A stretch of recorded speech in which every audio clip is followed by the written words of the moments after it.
ये है हमारे फैंटास्टिक 5 लिटिल मास्टर्स जो जा रहे हैं सीधा ग्रैंड फिनाले में। जोरदार तालियां हो जाए। हेलो फ्रेंड्स, बे समाव आं आरो नोंथांमोननि सेराव नबजित नार्जारिनि खौरां लाबोलायबाय।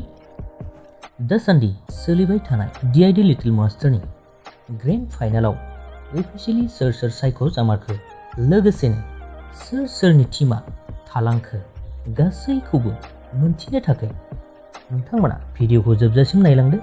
लोगोसेनो चेनेलाव गोदानब्ला अन्नानै चेनेलखौ साबस्क्राइब खालामनानै लादो। स' लोगोफोर, टीम भार्टिकानिफ्राय सासेबो कन्टेस्टेन्ट सौहैयासै ग्रेन्ड फाइनालसिम। लोगोसे टीम पलिनिफ्राय सासेल' कन्टेस्टेन्ट सौहैदों, बिथाङानो जादों सागर। हाइएस्ट कन्टेस्टेन्ट हिसाबै दं।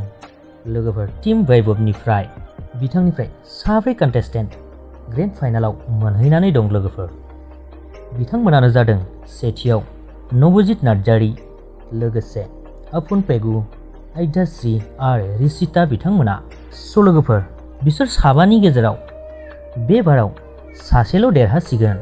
बे देरहानायाव जों नबजितखौ लाबोथारनांगोन। लोगोफोर, नबजितखौ ग्रेन्ड फाइनालाव देरहाहोथारनांगोन।